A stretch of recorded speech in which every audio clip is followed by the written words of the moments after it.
Okay, so I'm Charlia Sanchez. I'm the Member Services Coordinator for the Myositis Association. Welcome to Reno. Welcome to the conference. I'm glad all of you came to this session. We want to get started, finally, and we're going to have the mic go around to do 30-second introductions. I want you to say your name, what kit you're representing, or your city and state if you're not yet a leader. And if you want to just kind of specify if you are a current kit leader or someone that's interested in leading a kit, or just what brings you to the session. But let's try to make it pretty brief if we can. So we're going to start with Marianne, and then we're going to go down and around. Good morning, I'm Marianne Moyer. I'm on the board of the Myositis Association, and I am a kit leader in Southwest Florida. Our group formed in 2007 after I attended the 2006 conference where we found out that there wasn't a kit in our group, and two ladies and I met here at this conference. We had no idea what a kit was all about, but we started talking over coffee, and the next thing we knew, we had a meeting with 3 whole people show up. We're now at 140. Hi, my name's Joe Sanchez. I'm from the Dallas market. I'm here to learn how I can support my kit leader. I'm Steve Gunderson from Kansas City, and I'm here with my wife, Susan, who currently is a kit leader for the Kansas City area. Hi, so I am Susan McLaughlin, and I've just recently taken over the kit leadership from Kathy Good, so look forward to getting some good ideas from everybody. I'm Tom Stone, my wife Judy. We're from Kingman, Arizona. I have IBM, had it since 2007. We're not really members of KITS yet, but we just want to find out more about it. I'm Sue McIntosh. I'm from Reno, and I'm just interested in it. I don't belong to a KIT membership yet. I'm Darlene Duenwald. I'm from Idaho, and I'm fairly new to this condition. This year I found out was diagnosed, so I'm here to get all the information I can. Hi, I'm Ethel Chang. I'm from Florida, and I'm PM, and I'm in a kit in Port St. Lucie. Hi, I'm Katie Wyrock.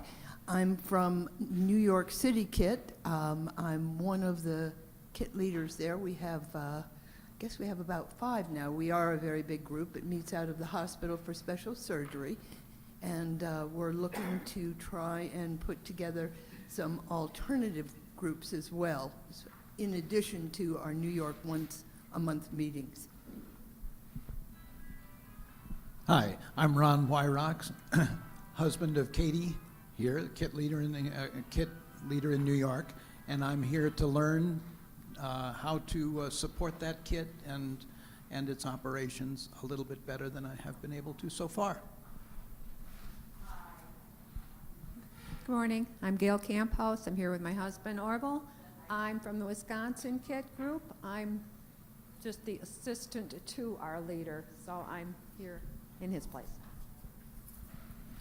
I'm Nancy Harbor. My husband and I facilitated 2 support groups in San Diego for about 10 years. After he died, I stayed with the group, and the individual who facilitates it now wasn't able to come. Occasionally I'll cover for her if she's not able to make a meeting. So. I'm Donna Quay. My husband's in the same support group as Nancy.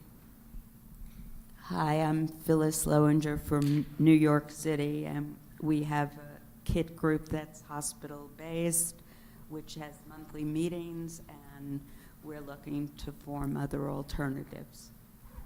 Hi, I'm Charles Mercer. I'm here with my partner, and I believe we belong to a KIT group in Riverside County, and we're from Palm Springs.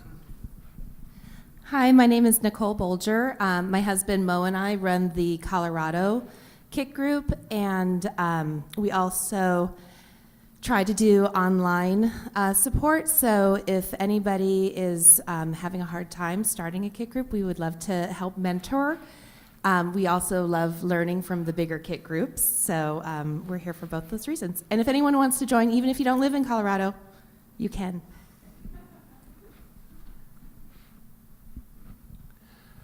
Good morning. I'm Bill Simmerl. I co-lead the KIT group in the northern Illinois region, and I am afflicted with polymyositis and lupus and a couple other things which I won't mention, but and I was diagnosed about 10 years ago, so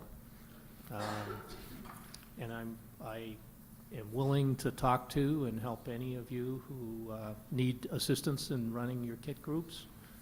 We've had a long-standing group of about 20 years, and we've been active on and off in fundraising and so on, but my main focus for the group is to support the individuals in our group. So, thank you. I'm Don Parks, and I coordinate the KIT group of North Texas, which includes the Dallas area, and actually we have folks who drive we draw from about a 200-mile radius, meeting in Dallas 3 times a year. We've been doing this for 2.5 years, my wife Sandy and I, and it is a joy, and indeed. And we look to learn so much from you all and your sharing. Hello, I'm Stanley Prather from Odessa, Texas. I have the Northwest Texas group and all the whole state of New Mexico KIT group. So, yeah, I have dermatomyositis. Hi, I'm Marilyn McGrath. I have dermatomyositis. I do not belong to a KIT group. However, we live in upstate New York, right outside of Albany, and there are no groups in our area. We're about 3 hours from New York City, so we're very interested in finding out some information about maybe, support groups in our area.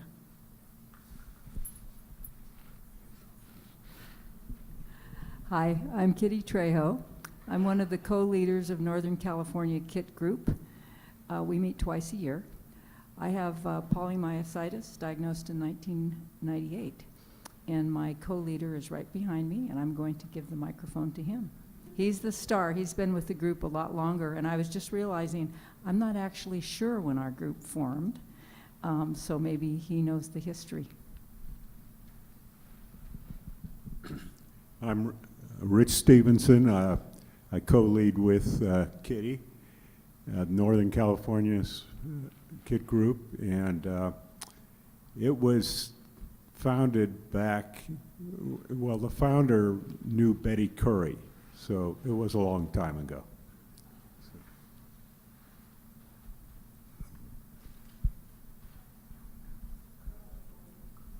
I'm Marty Wright, and I'm a jack of all trades. I support both of these people and I do the website for Northern California Support Group. Hi, I'm Carolyn Nestor from Wichita, Kansas, and this is my husband, Bill. This is our 4th year coming, and a gentleman and I started a support group starting our 3rd year. Jerry's not able to travel anymore, and so he is amazing with the internet, and so if you ever want to get on a really good website for our deal. The thing I'm here, I want to know how you guys spread the word in your area. I've got a touch of one of our television stations because they do a noon little dealie. I don't know if you've ever seen those, but I'm waiting to get back because I know Jerry and I want to do something really big. What is it, the 18th or whatever our week is. Yeah, anyway, but I need to know what you guys have done to spread the word. We formed our KIT group in Wichita because the nearest one to us at that time was in Kansas City, which is a 2.5 to 3 hour drive from Wichita, using the turnpike if you drive 75. But anyway, that was the main reason that we formed it, and we have persons even coming from Oklahoma to come up because it's closer for them than any other group, and that's the only group in our area. So we're glad to have it formed and active in Wichita. Hi, I'm Shauna Nielsen. I'm from Wine Country, California, and I'm part of Kitty's group. And I have a group of women that we support online and get together for dinner because the meetings are too far away for us. So I'm interested in more information. Hi, I'm April, and I don't have a KIT group. I live in Austin, Texas, and I'm just looking to maybe start one. I'm not sure. because I think the closest one is San Antonio, but I haven't seen if it's active or not, but I'm just hoping to see what I can find out.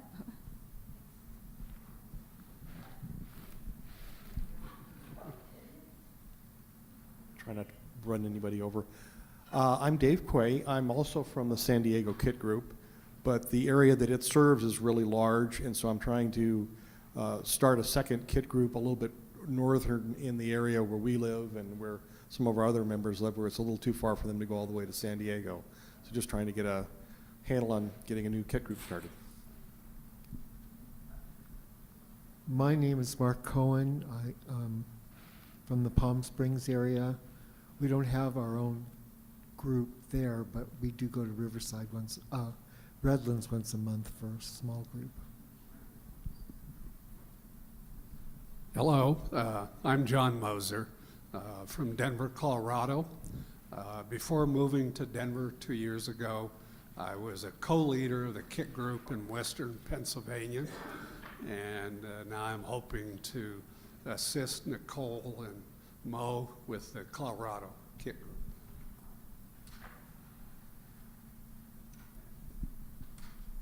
Hi, I'm Sherry Newbanks here with my husband Larry from Gillette, Wyoming. And I've had dermatomyositis with the ILD for over 11 years, and I'm here to learn. Hi, I'm Fred Curlin from Pennsylvania, and this is my wife Tracy. She's my supporter, and I'm just here to learn also. Thank you. I'm Jan Schuler from southeastern Indiana. Been involved with the organization of Myositis and its previous organizations for 20-some years. The Indiana group was a small group, and when the leader became quite ill, it just sort of fell apart. So I've been attending the one in Ohio occasionally, but I'm my husband was the one who had the myositis, inclusion body myositis. But I'm interested to see how we can maybe reactivate a better contact other than by phone or occasional card to the members in Indiana.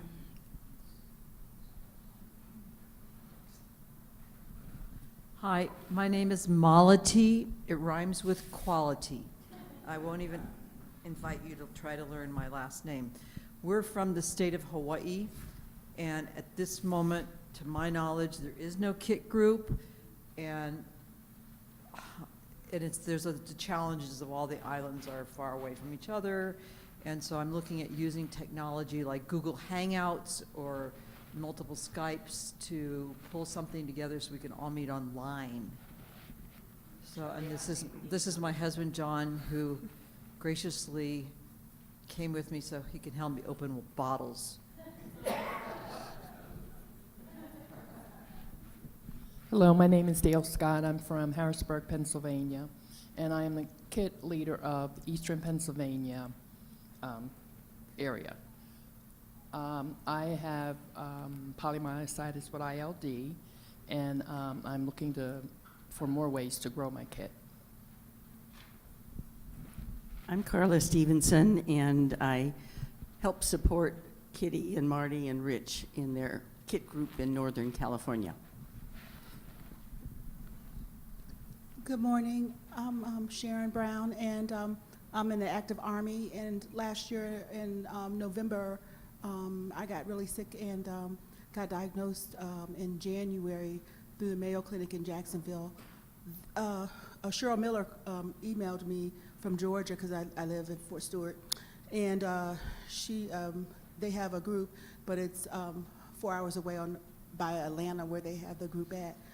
But I have a good support group, so we're just really here to try to learn. My sister will be coming in today, and then I have two of my best friends, Sharon Harris with me and Joni Rainey, that helped me through my journey, and I'm still trying to get better. I had Roxicam in June, and so right now I'm considered to be in remission a little bit.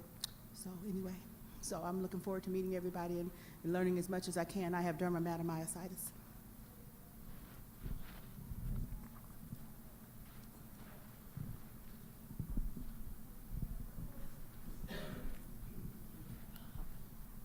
I'm Debbie Reisinger. I'm from Beaverton, Oregon, and I have dermatomyositis, and am looking forward to, like so many others, looking at more technology because, like everybody else, we're really, our members are spread out and travel's difficult. So our group's been together for 2 years, and so we're seeing that we really need probably to look at more technology.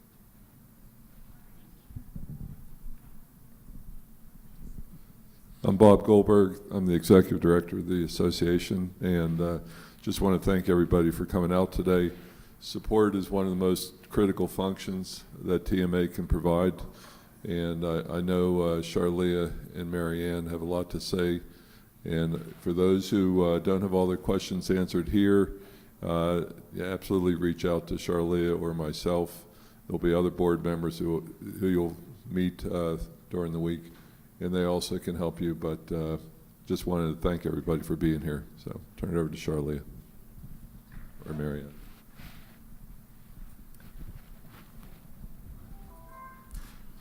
Just a quick announcement. By the way, this would be a good time to mute your phones. If you noticed in the back, we have some technicians who are filming this session. We don't want that to stifle anyone. So if you have any concern at all that either what you're about to say or anything, you have the option of saying, edit me out. And all you have to do right now is raise your hand and let us know that you're not comfortable with having your face or your words on the video. We're doing this so that we can put clips of it on the website so KIT leaders or potential leaders like yourself can go and see the kinds of questions that get asked and how we support one another. So if you have a concern, please don't hesitate right now to raise your hand. Okay, thank you. Oh, okay. So thank you everyone for introducing yourself. I'm glad that we had such an excellent turnout and that everyone's here and ready to learn more about support groups or to find out how they can improve their support group, if not build one in their community. To get started, I did want to make sure that the KIT leader or that the KIT session sign up was going around. So I'm not sure if everyone had a chance to sign that, just so we know who's here, but it's been going around. So once it gets to the end, if you haven't had a chance to sign it, just make sure that it gets to you so we can know that you were here in the future. So to begin, I want to kind of go over the state of support and the state of the KIT community. Since the last conference, which I know some of you attended, we've had a few new groups formed. So since October 2013, we've had a new group formed in North Carolina, and they've been quite active, meeting monthly. We've had another group that's been kind of revived in Southeast Florida. I know that Ethel's a part of that group in Port St. Lucie. We've had the Northwest KIT also be revived, and that comprises Washington State and Oregon State, as Debbie mentioned in the back. And we also have, she's not here today, but we also had another leader that kind of came out of our meeting from last year's conference, Donna, and she helped to co-support the group in Pennsylvania, in Pittsburgh, so the Western Pennsylvania and West Virginia group. And so these sessions really are helpful, and they really do encourage you all to kind of get motivated and start building your community for your support group and for your myositis members in your area.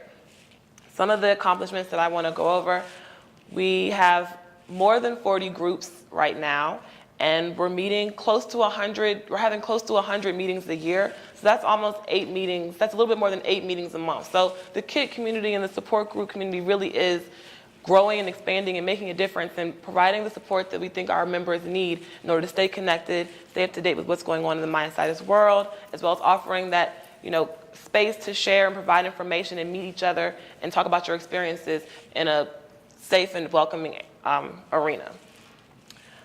In addition to the U.S. support groups, we also have the Canadian support community that we are establishing.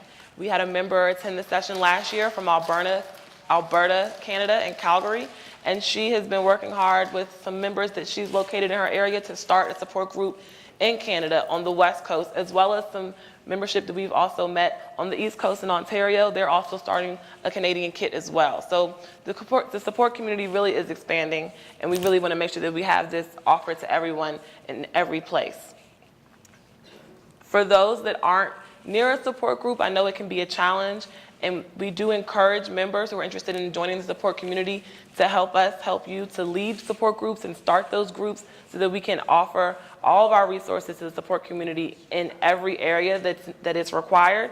But we know that we can't do that just yet, and that everyone's not ready to lead a group just now. So we have some offerings that we provide for those that aren't able to travel to support groups, or for those that aren't close enough to one to drive to or within reasonable accommodations. So for that, we have our online community, which is a forum, and that houses different discussion boards. So we have one for each disease type, as well as some new pages that were added for clinical trials. We have a page added for veterans, a page added for caregivers, and most recently a page added for the Canadian membership. And so even if you are in a support group, that's just an additional space that we encourage our members to go to so that they can stay connected and stay in touch with other Myositis members, ask questions, have questions answered. I know several of you in this room are very active on the community forum and the discussion boards. And so that's one thing that we're still working on building, and we are very proud of offering to our members that are in groups as well as those that aren't in active groups.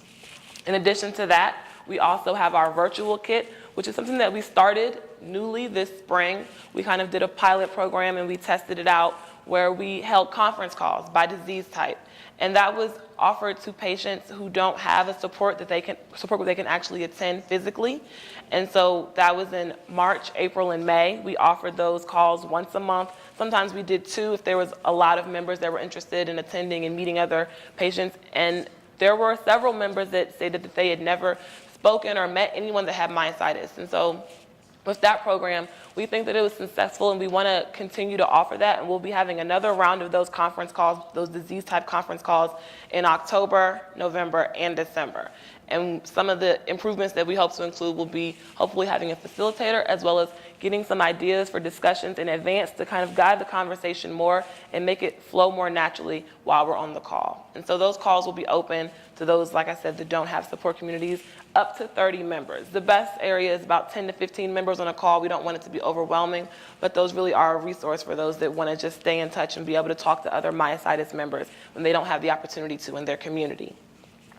So in addition to that, we also have our social media pages. A lot of our kits have their own Facebook pages, and they're active on their own websites, and they have things that they offer their membership, but TMA also has a Facebook page and a Twitter page, and we try hard to make sure that we are putting out information that's of the most interest and has the most, resources and everything that you're looking for as a myositis patient, including research, sometimes something lighthearted to keep it, upbeat, as well as advancements.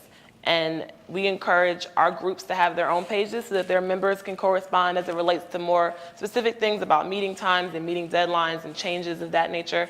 But we do have that, and we encourage our members to join social media, to be, computer savvy and literate. And I know that Bill offers a session on computers and on getting around the web. And so hopefully everyone has a chance to visit his session so that you can figure out ways to stay connected to TMA and to the myositis community online.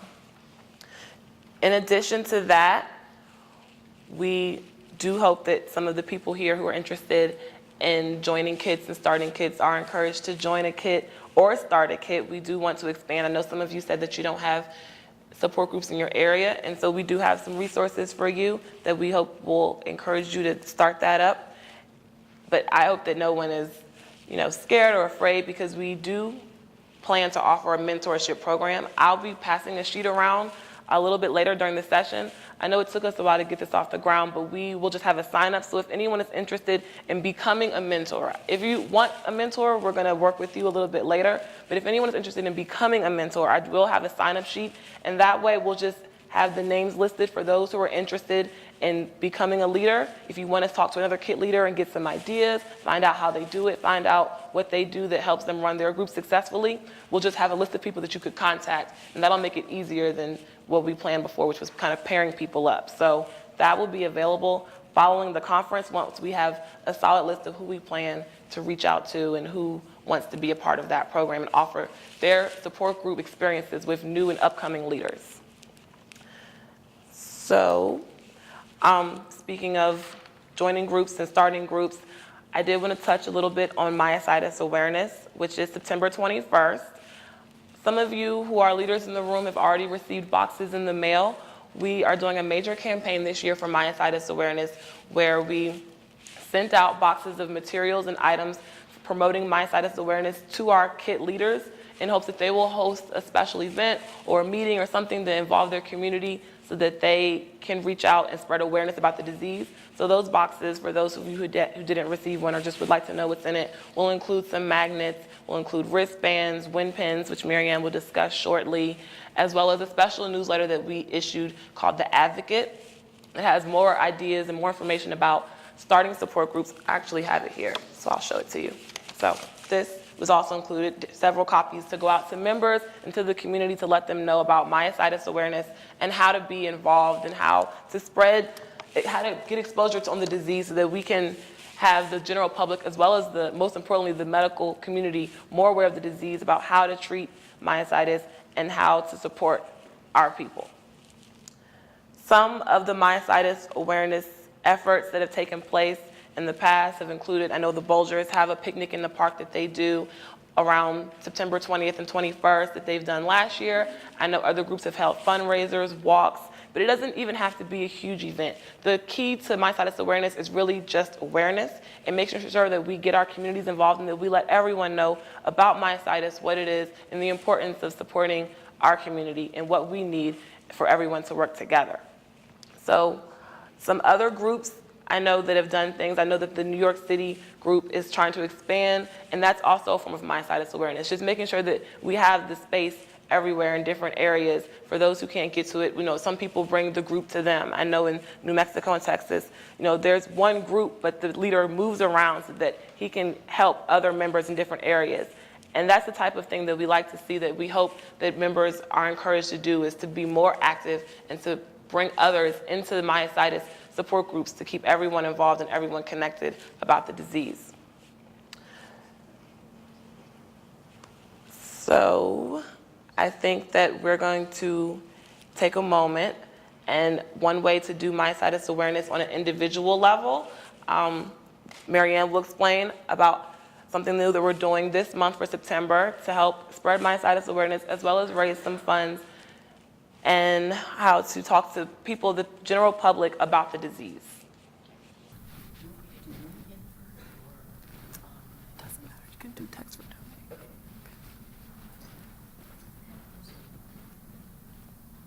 Good morning again.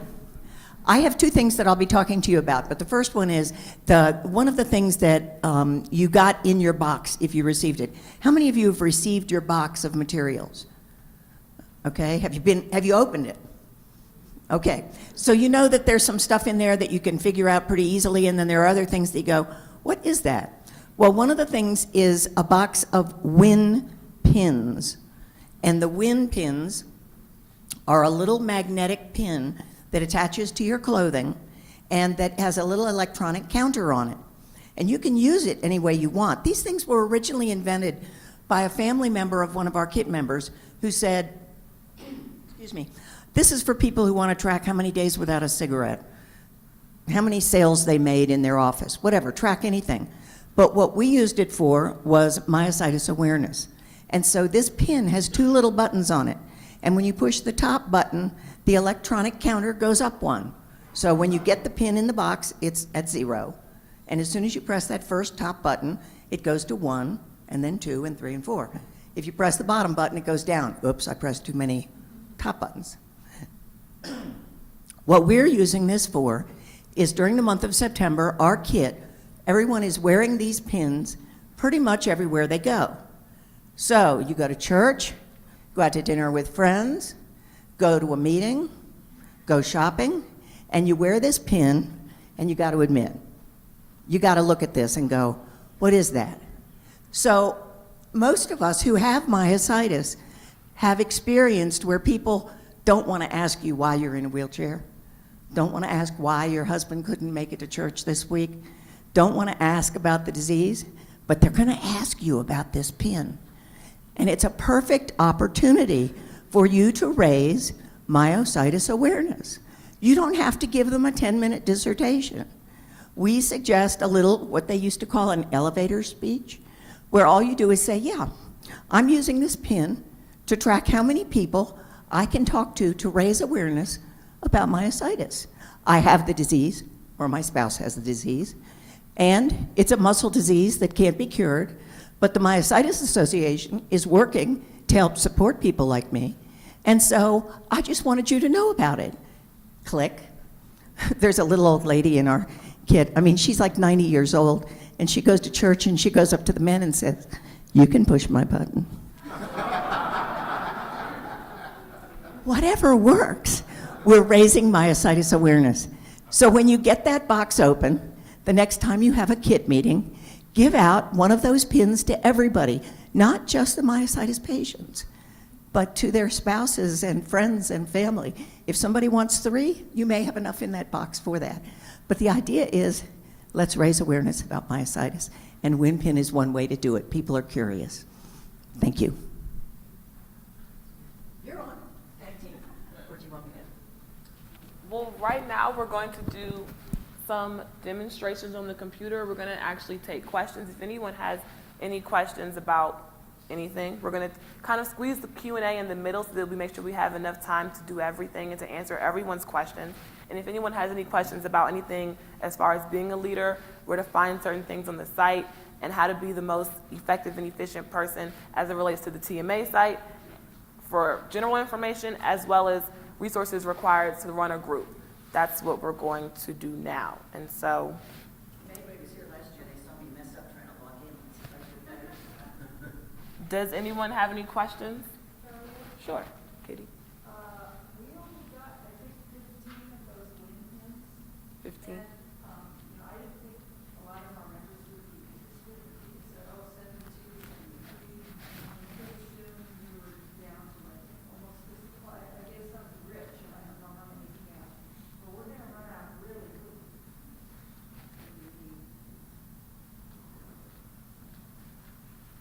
We need more WinPins.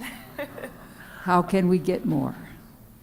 I will take a note to get more WinPins for you and see how many we have. I know we have some here at the conference that we're giving out to everyone that's attended, but Marianne is running the whole WinPin show, and so we can speak with you after the session and Okay. figure out how many more you need and how we can get them to you.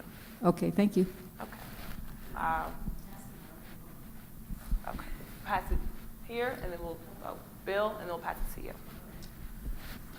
Just a suggestion, the WinPins are fine. I mean, there's been a lot of things like that are used in, for salespeople. But the first thing is you got to have your elevator speech and know what you're going to say it succinctly. I talked to 2 people on the airplane out here. I don't need a WinPin because I'm always talking to people about it and telling, my story and afflictions, and they always look at me and say, "What?" Some of you may know me. Some of you don't, but I went from being totally gone, totally disabled, with very limited prospects to leading an active life again, over the course of several years. And you tell people that, they look at me and they say, "Hey, there's nothing wrong with you. What are you talking about?" I tell them the story and their jaws drop. So, but anyway, back to the simple advice, because I've trained a lot of people in other parts of my earlier life. You got to have that, know what you're going to say, have it very concise and impactful, because you can have the WinPin, but if you sit there and fumble through it, they're not going to know what to.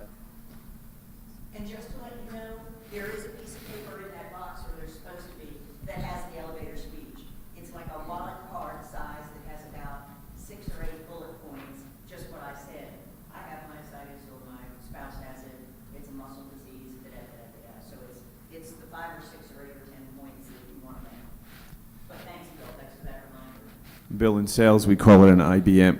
It's called Initial Benefit Statement. It's in sales, that's what we say.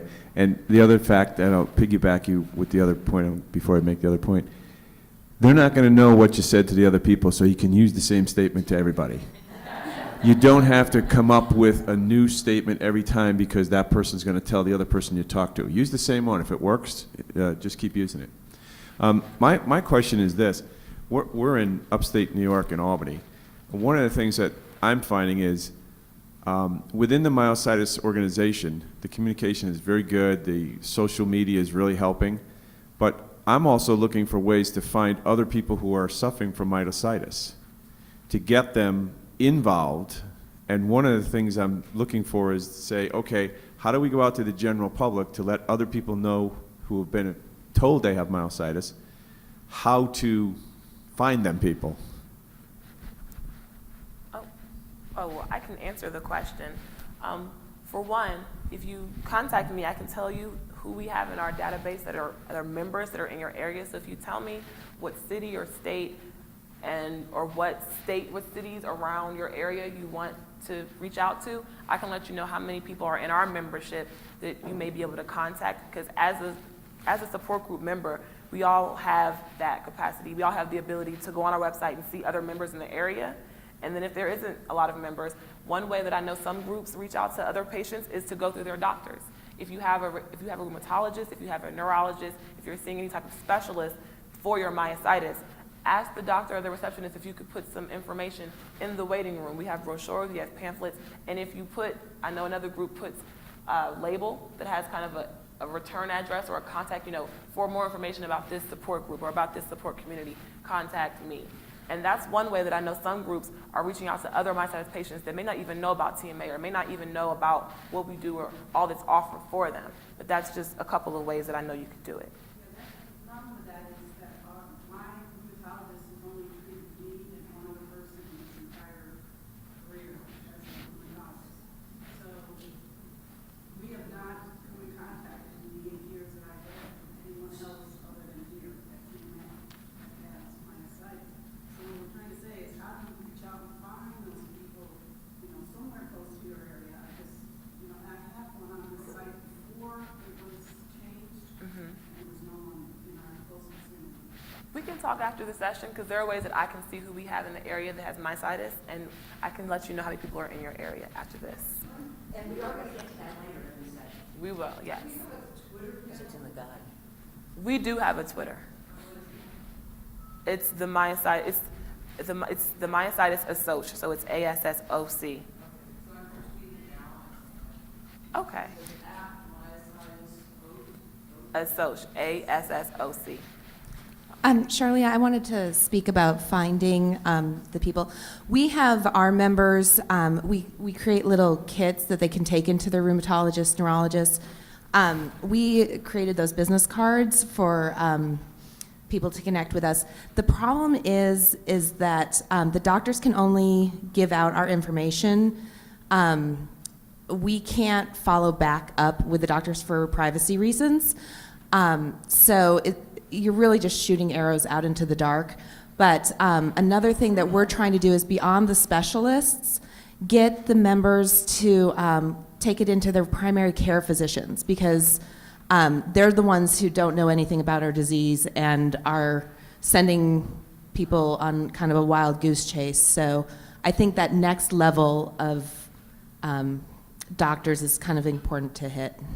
Okay, we're going to do Carolyn, and then we're going to take it to the other side, and we'll go from the back to the front. Okay. So 1, 2, 3.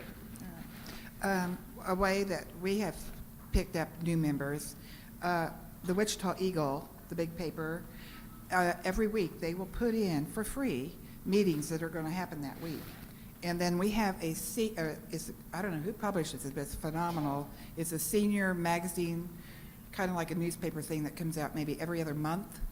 And same thing, you can get, they have a whole area that says specialty, like if you have polio, post-polio syndrome, whatever, and we've got in there, and we've found new members because that's where they picked up. They didn't even know there was such a thing.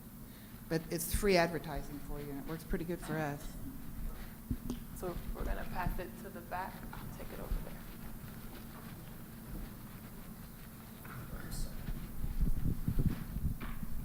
there. Oh, well, One thing, okay, and then I'll give it to her. One thing you can do, this goes back, 20 years. When my husband was diagnosed, the doctor said, sorry, I can't give you any kind of really good news in terms of what kind of a drug I can give you or what kind of treatment or anything else. But she sat here and she opened her desk drawer and she pulled out this little folder and she said, this woman probably knows more than all the doctors in the United States. And she has asked me to tell anybody she'd be happy to talk to them. and that woman was Betty Curry. And that's how we got involved, and that's what we have continued to do with doctors over the years, primary doctor, everything else. We've said they can't give a new patient any information about, they're very careful about associations. They're very extremely careful about giving out another patient's name. So you need to make sure to say, if you have anybody that also is a patient of yours or that you recently diagnosed, please feel free to give our phone number, our email address, and say that we would be a really good contact. The KIT leader in Central Ohio now came to us, said they hadn't been able to find anybody with myositis, this gentleman, and a friend of his went to another person's house and saw this little award and said, "What's that for?" And she said, "Oh, I was just in a fundraising race over in Indiana for myositis." And this person said, "Oh my God, my friend has just gotten diagnosed with myositis. I never heard of it before."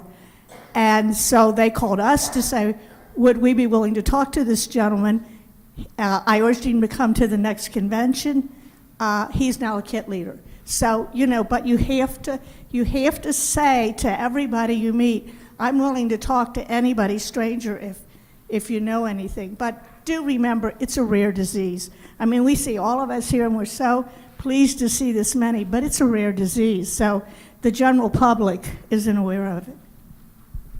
Hi, I spoke with you, and you helped me get connected with someone else who has a myositis, dermatomyositis, or ADM for short.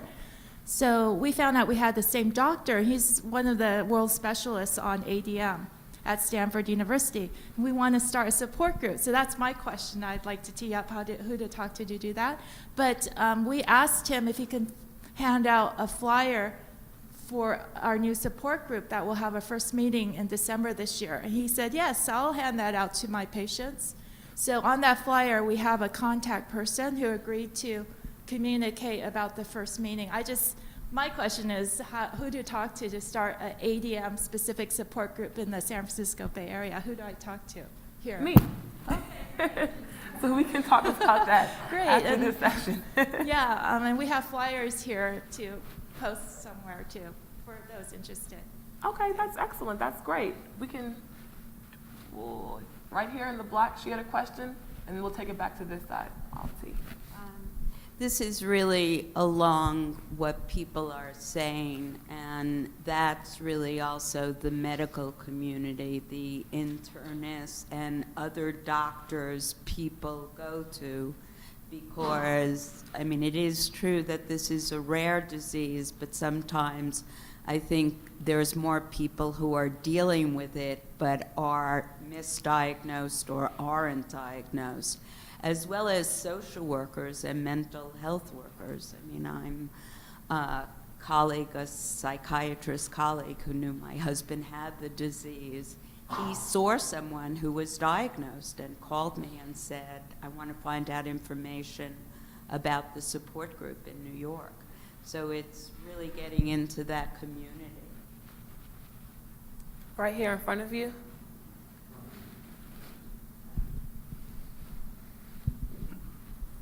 Did you say that we'd ask for comments on the website, what we thought might be a suggestion? Yes.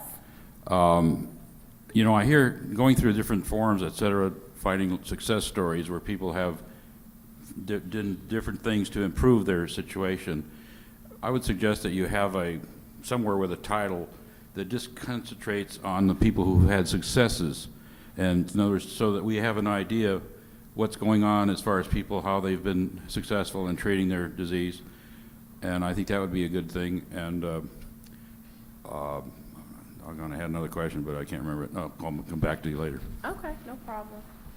We're actually working on something like that. We are working on several projects to highlight success stories and experiences with myositis. I have a quick question for anyone here who might have a recommendation. I find it very easy to talk about the disease, but I have my elevator speech and everything else.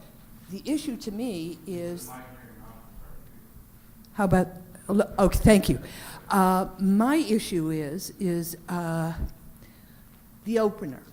I have little children who look at me with my cane or when I'm in my wheelchair, and they're frightened. I have other people being incredibly embarrassed and, excuse me, want to move away from me as quickly as possible. Does anyone, maybe it's a joke, and I haven't thought up a good joke. Anyone who has a recommendation for the opener so that I can say, yeah, it's myositis, it's a pain in the butt disease, and blah, blah, blah. Well, on the airplane in the airport wearing the wristband, everybody wanted to know about the disease or what is all that. Unfortunately, I'm wearing the dermamyositis, which is not my condition, but I'm wearing it for Tommy, who they sponsored me to come, so I am promoting him. But the wristband is very, very important to wear. It might not look fancy or what, but people ask you with the wristband. Yeah, where'd you get it? Well, Team Tommy gave me this, but I have a polymyositis wristband that I normally wear. But a lot of people ask about this, and then you're able to tell them what the disease is about. We do have wristbands for everyone. They're going to be at the registration table, as well as for those who are kit leaders. We have sent out boxes, and there'll be wristbands included in those to pass out to the members in your support groups. Okay. After John, we're going to bring it back on this side. I know this sounds a little frivolous, but maybe what myositis needs is something like the Ice Bucket Challenge, and maybe we could start with Bob Goldberg. But seriously, this is the kind of thing that maybe myositis needs. I mean, just think of what that Ice Bucket Challenge did for ALS. And ALS is every bit as rare as myositis. And now it is known throughout the entire country. And I don't know, how many millions of dollars did they raise through the Ice Bucket Challenge? I think maybe we ought to think about what kind of things might be done on the networking sites that could really bring about awareness of myositis. Right here, so Molly. Oh. So on the website, can you hear me? Okay, on the website where you say find support, when I initially went to it, it gave a definition, et cetera. What I find as a new person coming on board would be really helpful to me is if you have like a map and the spots where you have the kit things, and you can click on it and put a zip code in, and they give you the nearest one or something like that. Because it took me a while to figure out who the person was in my area. And then when I found out and she said Duluth, Georgia, I'm like, where the heck is that? So I looked it up, and then I saw it was on the other side of Atlanta. And so it wasn't as close. Jacksonville is closer than that is to me. And so, but clicking on the map, something like that would help too, just as a suggestion.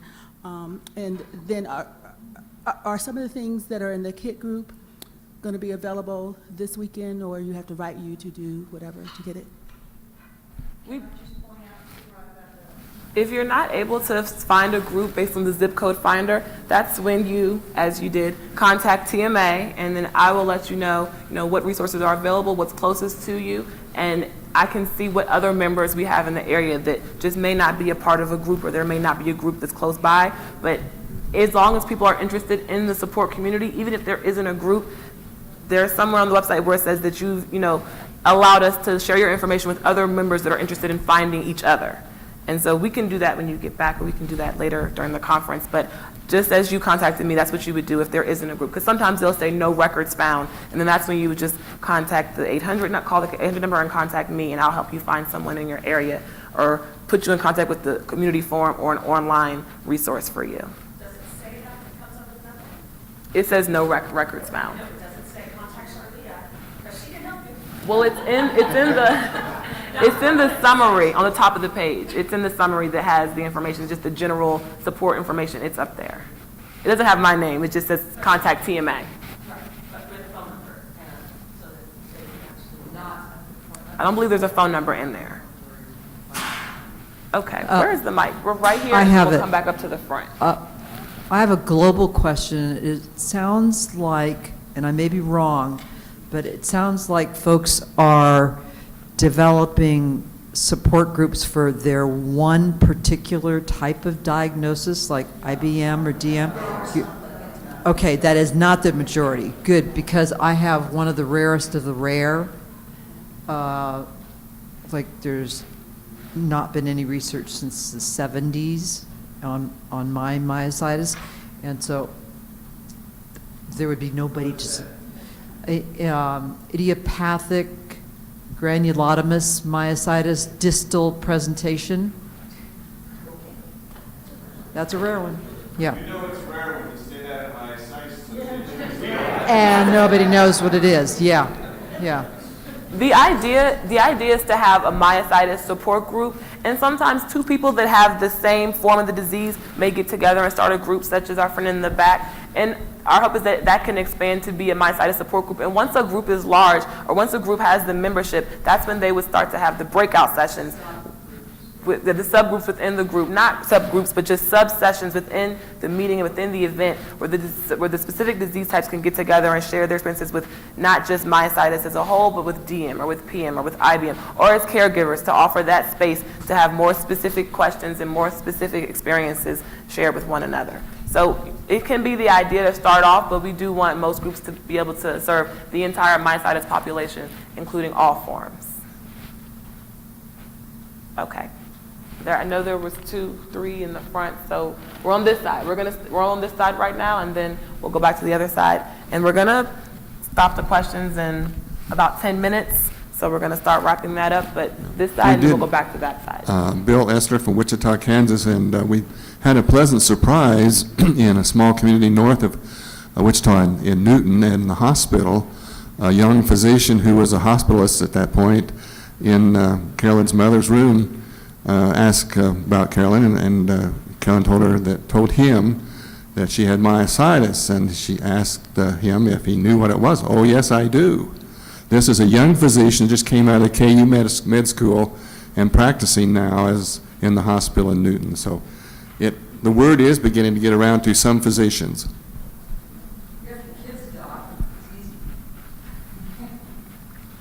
Back to the physician's questions. When are the physician packages being sent out? Those have been sent out already. Those were sent out just before the kit leader packages went out. Okay, thanks. Going back to that, just getting the general word out to the general public.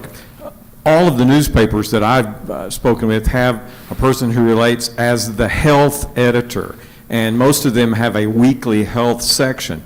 Now, because newspapers are in such trouble, many of those people are wearing several hats for that newspaper. But the young man at the Dallas Morning News has begun to hear me. For a while, he wouldn't answer my emails. Carol mentions the Wichita Eagle. Even smaller regional newspapers, which have such a wide coverage, are willing to do that. What I found, if you will write that up, the information, so that they don't have to do much work, but print it. But with Myositis Awareness Day coming up on the 21st of this month, it's a good time to, and don't just contact them once, be tenacious. So in the corner, Debbie?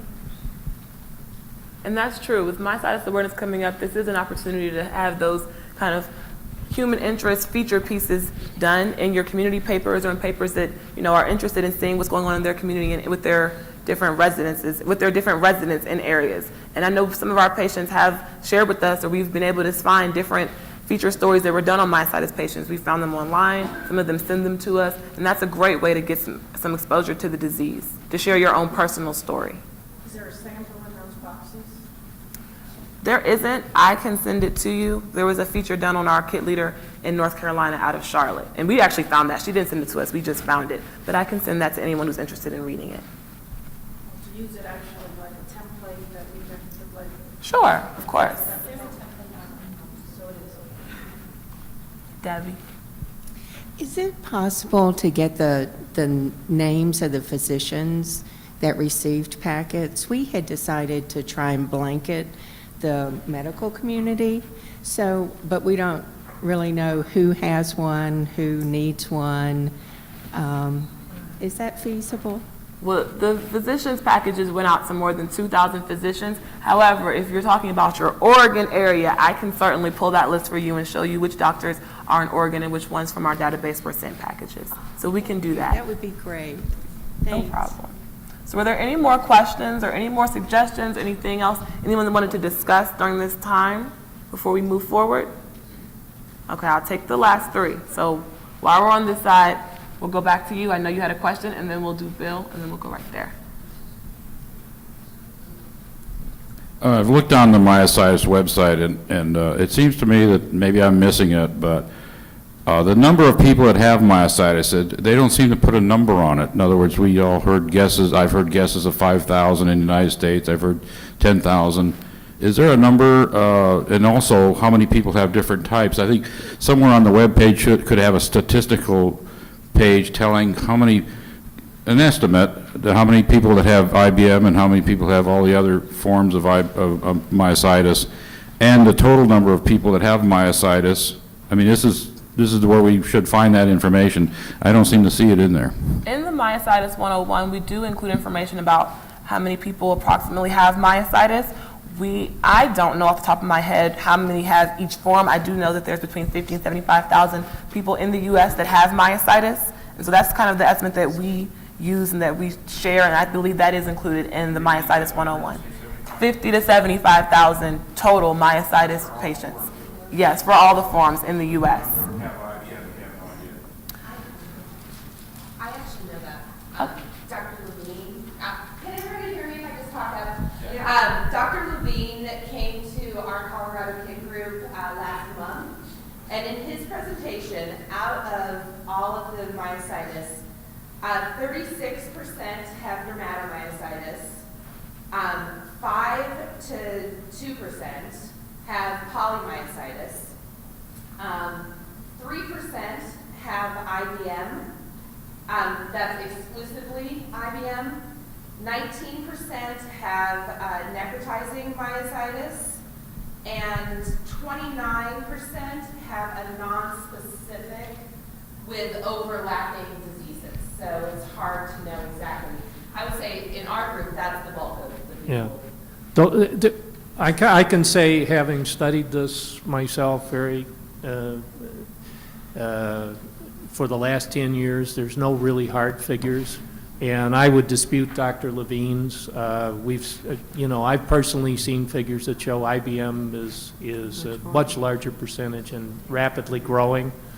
But I don't think there's hard figures, and you have to realize that because there's all these subsets of the disease, they get coded differently. It's very hard to pull together that an organization like NIH, it's difficult for them to pull together exact figures, but probably the figures that Charlia gave are a good indication of the total community. But IBM, I believe from everything I've read everywhere, is the fastest growing. And we see it in our group. We have over 100 people that are on our list, and probably close to half have some form of IBM.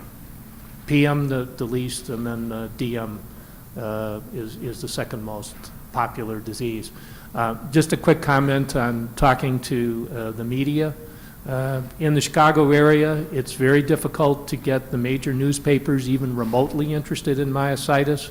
As I was quoted by one reporter, "Oh hell, that's just another rare disease story. We don't care about that." And they're literally that cynical about it. Some of the smaller newspapers are more, the regional ones are more interested in reporting community things, so focusing there is good. If you do have a reporter contact or an editor on a larger newspaper, fine, but I know in Chicago, with 10 million people in the total area, it's really hard to get the media interested. We had a gentleman who did get a lot of media attention, but it was all focused on a sports angle. And he didn't do one thing to spread the word for the Myos TMA or the local support group or anything else, and that was an opportunity lost. And I contacted the editor and the reporter, and they just didn't care.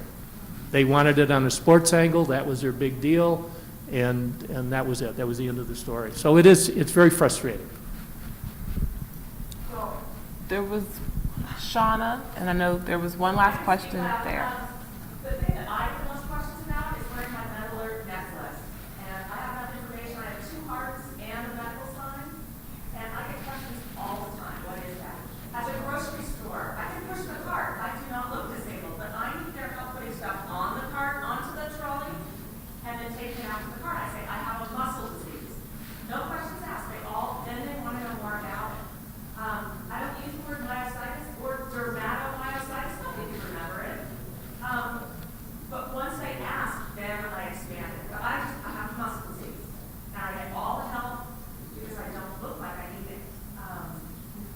So for me, it's the necklace. Anyone on steroids more than 12 weeks is steroid dependent and needs to have some way to get hit in the head in a car accident with physicians to know that you're steroid dependent and make a huge difference in your care.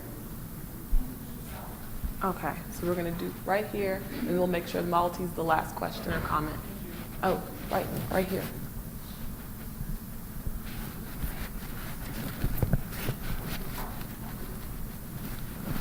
Okay. Oh, did you have, no? I just wanted to, in terms of statistics, I think when we talk and say how many people have IBM or whatever, it's probably more accurate to say how many have been diagnosed with, because I think there's people that are given other diagnoses or... Okay. Will be the last comment. Thank you. So we can move forward and wrap up the session. As we have been speaking, I have been tweeting, and already just in my 5 tweet accounts, I've gotten 5 retweets and 5 likes. So immediately on social media, we can get the word out. If you have a Facebook account, if you have a Google Plus account, if you have a Twitter account, if you have LinkedIn accounts, you put something out there like hashtag myositis, you're going to get folks interested. And so I'm kind of a techie queen, and anybody who wants to know how to do that, find me during the next couple days, because just like that, while we've been talking, more people know. I'm impressed. So I'm glad that everyone was able to ask questions and share their comments. I really wanted this to be an interactive session. I do have a couple more things I want to go over before we wrap up in the next 10 minutes so that you all can head over to registration. So a lot of different topics came up as far as starting a group, getting involved, spreading awareness, involving the public, the media, your doctors, all of those important topics that I think are essential to creating an active and effective support community for our myositis patients. So, what's next? What do you do when you have your questions answered and you've taken your notes? What do you take back home with you, and how do you remember this session, and how do you remember what steps are actually required to put into action all these things that we've discussed today? I have the answer. TMA has created a support group leader manual that has important information about starting a support group, running a support group, what to take back to your membership, and how to get your group revived. If it's been a little stagnant, if it hasn't been running, if you haven't had the increase in membership that you were looking for over the years, we do have a resource that we've put together to provide for you and your members. So I brought 25. There's going to be one per group or couple. I have extras in the office, and this includes some stories, some case studies, some inspirational information about leadership in general, and just the kind of hands-on guide to help you recharge your group. That's really what we wanted to do, is get groups started, but for the groups that already exist, we wanted to recharge you. And the manual also includes a disc that has 2 short videos on it to help, and so I'm going to pass these out while I kind of talk about a couple of things. as we wrap up this session. And also know that if you are a support group leader and you received your box, that we do have the Advocate, which has a lot of the information that we went over today about talking to the media, templates for things to say, and how to get involved.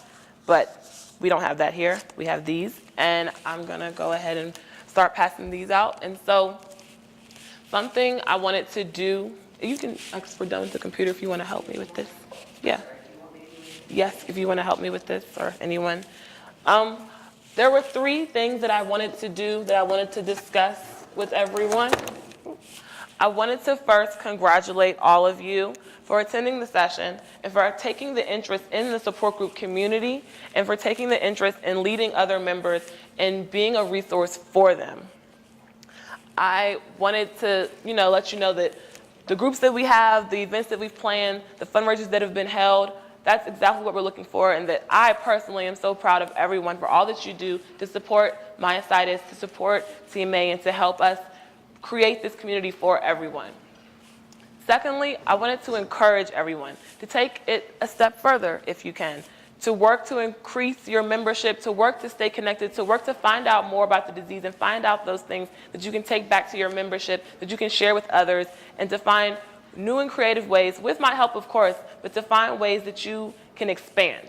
That's what we really want to see, is that every myositis patient or every person that has an interest or wants to have the support available has it, that it's accessible, and that the groups and the online communities and that the conversations being held about the disease and about support are helpful, and that they're there for everyone that wants them.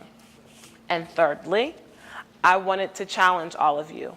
I want to challenge you in the room who aren't leaders to become leaders, to support your leader. Just simple things as far as making sure that if you know someone, hasn't been doing well, just checking on them, seeing how they've been feeling, putting together a group effort to host a special meeting for Myositis Awareness Day, or just to stay as involved as you can, and to do those small things that create the biggest impact for everyone. That's really what our support groups are about. That's really what our kits are about, keeping in touch and just offering that space, as Marianne puts it, sharing and caring. That's what I want to see everyone do. And if anyone has any specific questions about different ways they can get involved or how to take their kit to the next level, first you can look in your leadership manual. But if you have additional questions, I'm always available at TMA. I'll be at the conference each day. We will be having a follow-up session on Saturday at 5:30. That'll be in Tuscany Ballroom 1. And if you take some time and get those questions together, we can have an additional kind of space to explore the website more if you have specific questions, but just to kind of brainstorm ideas that will expand your kit and help everyone move forward, upward and onward. So I think that all the manuals are out.